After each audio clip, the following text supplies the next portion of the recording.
ठाकुर जी क्रीड़ा कर रहे थे वन में, तभी ठाकुर जी को समाचार मिला कि उनके एक सखा का ब्याह हो गया और वो अपनी बहू लेकर के आ रहा। सोई ठाकुर जी बीच मार्ग में ही पहुंच गए। भैया बधाई हो, तेरो ब्याह है गो। बोले हाँ लाला ब्याह है गो। अच्छा भाभी कहाँ है? बोले पीछे पालकी में बैठी है। ने मुंह दिखाई करवा दे भैया, ने मुंह दिखवा दे कैसी है। जैसे ही ठाकुर जी को लेकर के सखा गया, कहा देखो हमारे सखा कृष्ण आए हैं, अपना मुखमंडल दिखाओ। कृष्ण नाम सुनते ही उसने तो और ऊंचा घूंघट कर लिया। बोले ये तो वही है जिसके लिए मैया ने मना किया था। ठाकुर जी भीतर पालकी में बैठ गए। भाभी जी ने दिखाइयो कैसा मुख है आपको, नाक कैसी, आंख कैसी, कान कैसे, हम भी तो देखें। मुंह फेर लिया। माधवी नाम था उस गोपी का। ठाकुर जी मनोहार कर रहे हैं, चरण दबा रहे हैं। बोले नेक तो दिखाओ अपना मुखमंडल कैसी हो। लेकिन माधवी ने अपना मुख नहीं दिखाया। ठाकुर जी खूब देर प्रयास करते रहे, उसके बाद भी नहीं दिखाया। तो ठाकुर जी बोले ठीक है, इतना ही रूप को गुमान है आपको, ठीक है जा रहे हैं हम और श्राप देते हैं आपको। आप तड़पोगी हमको देखने के लिए, लेकिन हम दिखेंगे नहीं आपको। माधवी बोली तो हमको देखना भी नहीं है आपको, हमें सब पता, बंदर जैसे दिखते हो।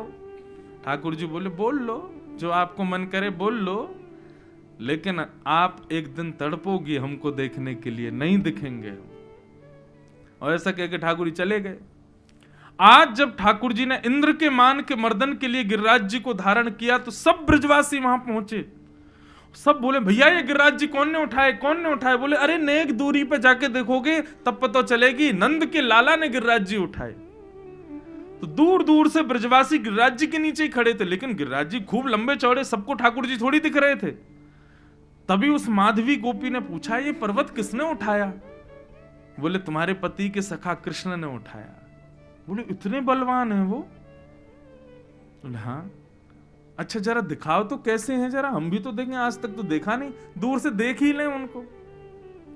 माधवी भीड़ के बीच में से जैसे जैसे ठाकुर जी के समीप पहुंची, जिस स्थान पर ठाकुर जी खड़े थे उस स्थान पर पहुंचते ही जैसे ही माधवी ने अपना घूंघट ऊपर किया, तो एक शिला के ऊपर खड़े हुए त्रिभंग लली ठाकुर जी एक क्षण के लिए बस माधवी को दिखे और उसके बाद उसकी आंखें धुंधली हो गईं। ठाकुर जी नहीं दिखे। बार बार वर्षा के जल से अपनी आंखें धोए, पहुंचे, सब दिख रहा है, लेकिन जैसे ही ठाकुर जी को देखे तो धुंधला हो जाए आगे, मानो जैसे आंखों में कुछ पानी आ गया हो, कुछ फंस गया हो, दिखे ही नहीं ठाकुर जी। खूब प्रयास किया, 7 दिन तक प्रयास करती रही, लेकिन ठाकुर जी नहीं दिखे। तब उसको समझ आया, बोले अरे जिनको मैंने साधारण गोप समझा, वो साधारण गोप नहीं है, ये तो साक्षात परमात्मा है। समीप पहुंची, चरणों में जाकर के प्रणाम किया। बोले नाथ श्राप वापस लो ना, मैं क्षमा मांगती हूं, आपको देखना चाहती हूं। ठाकुर जी बोले नहीं, अब तो माधवी तुमको प्रतीक्षा करनी पड़ेगी। हाँ तुम्हारा भक्ति भाव इतना श्रेष्ठ हो जाएगा तो कलयुग में मैं तुमको जरूर देखूंगा, लेकिन इस जन्म में तो आप हमारा दर्शन नहीं कर पाओगे। और विरह कातर उस समय से विरह प्रारंभ हुआ माधवी का। विरह में ही अपना संपूर्ण जीवन व्यतीत करते हुए प्राण त्याग दिए। फिर जब कलयुग प्रारंभ हुआ तो वही मेड़ता में मीराबाई बन करके प्रकट हुई। ठाकुर जी ने गोवर्धन लीला के समय ही माधवी को बता दिया था, हम कलयुग में मिलेंगे, एक महात्मा के द्वारा आपके गांव आएंगे। माधवी बोली मैं कैसे पहचानूंगी कि आप हो? बोले कि हमारा जो ये गिरधर स्वरूप है ना, ऐसे ही गिरधर स्वरूप का एक स्वरूप, एक प्रतिमा उन महात्मा के पास होगी। उसका तुम जैसे ही दर्शन करोगी, दर्शन करते ही तुम्हारी पूर्व जन्म की सारी स्मृति आ जाएगी और तुमको पता चल जाएगा कि ये मेरे हैं। आज छोटी सी मीराबाई अपने मां के साथ जब सत्संग श्रवण करने के लिए गई और बगल में विराजमान ठाकुर जी के कुंज को जैसे ही उसने देखा, खेल रही थी, कूद रही थी, प्रवचन नहीं सुन रही थी, लेकिन जैसे ही ठाकुर जी को देखा स्तब्ध हो गई, नेत्र बंद हो गए। पूर्व जन्म की पूरी स्मृति मीराबाई को आने लगी और मीराबाई रोने लगी। अपनी मां से बोली ये कौन है जो इनके बगल में बैठे हैं? माँ ने बताया ये महाराज जी के ठाकुर जी हैं। बोले माँ ये मेरे हैं, इनसे बोलो ये मुझे दे दें। मीराबाई की माँ ने खूब समझाया लेकिन नहीं मानी। तब जाकर के महाराज जी से कहा, बोले महाराज मेरी बिटिया कह रही है ये इसके ठाकुर जी। मीराबाई ने कहा ये बताइए इनकी एक भुजा ऊपर दूसरी कमर पर ऐसे क्यों है ये। तब महाराज जी ने पूरी कथा सुनाई गोवर्धन लीला की। बोले ये गिरधर गोपाल है। मीराबाई रोने लगी, ये मेरे हैं, इनको मुझे दे दो, मैं इनकी युगों से प्रतीक्षा कर रही हूं, ये अब जाके मेरे पास आए हैं, अब जाकर के मुझे इनका दर्शन हुआ है। मैं द्वापर युग से इनको नहीं देख पाई हूं, अब जाके मैंने इनको देखा है, कृपा करके इनको मुझे दे दो। अब कोई महात्मा अपनी सेवा कैसे दे सकता है? नहीं दिए तो मीराबाई ठाकुर जी की ओर देख करके बोले कि मेरी प्रतीक्षा पूर्ण हो गई है, लेकिन आप ही मुझे तड़पा रहे हो। 3 दिन का समय दे रही हूं गोपाल जी, यदि नहीं आए ना तो अपने प्राण त्याग दूंगी। 3 दिन तक विरह कातर मीराबाई न भोजन कर रही है, न पानी पी रही है। और यहां वो महाराज जी अपने ठाकुर जी की सेवा कर रहे हैं, परंतु सेवा में कभी मुकुट गिर जाता है, कभी गले का माला गिर जाती है, कभी हाथ के कड़ूला गिर जाते हैं। मतलब मानो ठाकुर जी भी विचलित हो रहे हैं। रात में एक दिन शयन करा करके जैसे ही महाराज जी सोए तो स्वप्न में ठाकुर जी प्रकट हो गए, रोने लगे। महाराज जी बोले जय जय, कोई अपराध, आप क्यों रो रहे हैं? बोले महाराज जी अब आपकी सेवा पूर्ण हो गई है, अब आप मुझे मीराबाई को दे दो। अब मैं उन्हीं के द्वारा सेवा मैंने उनको द्वापर में ही वरदान दिया था कि मैं आऊंगा, अब आप जाकर के मुझे उन्हीं को प्रदान कर दो। अपने ठाकुर जी को हृदय से लगा करके खूब रोए। कोई अपनी सेवा कैसे दे सकता है किसी को?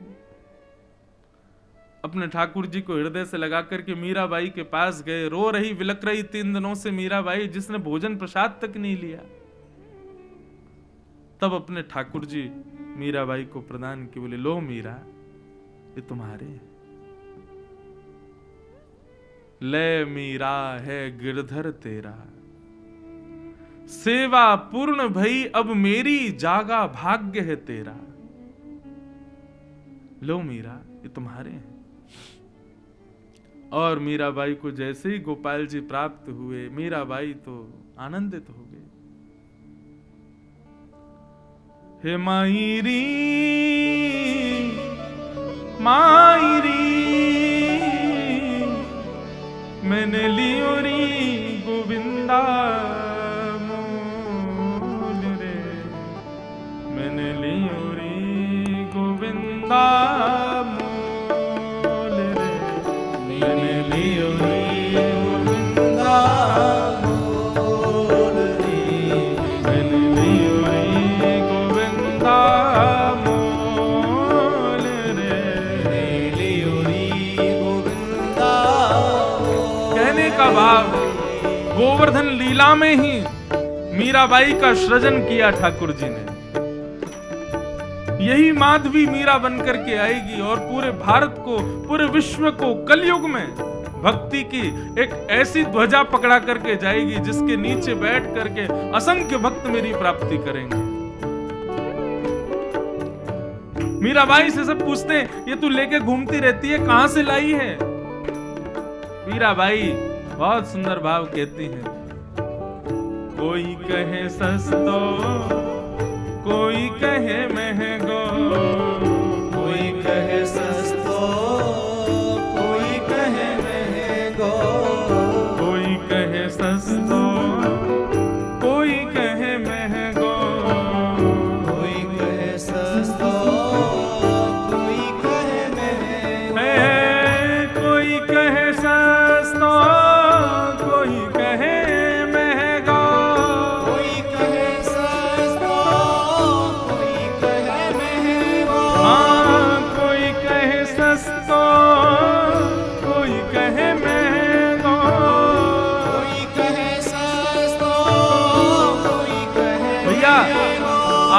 घर के ठाकुर जी को देख करके, आपकी सेवा के ठाकुर जी को देख करके यदि कोई यूं कहे ना कितने के लाए, भले आदमी हम नहीं लाए हैं, ये हमको लिए घूम रहे हैं। कई लोग हमारे ठाकुर जी को देख करके ये पूछते हैं ना कि आप अपने ठाकुर जी कितने के लाए। हम कहते हैं तुम्हारी गोद में जो बालक है तुम कितने का लाए इसको। अरे इसको लाए थोड़ी है, हमारा है। ऐसे ही हमारे ठाकुर जी में हमारे, हम लाए थोड़ी हैं उनको। कितने पैसा के खरीदे, कितने मोल के खरीदे, ये सब भाव नहीं। मीराबाई से कहते कितने की लाई हो ठाकुर जी, तो मीराबाई कहती हैं ये तो आवत प्रेम के मोल रे, ये तो आवत प्रेम के मोल, हाँ ये तो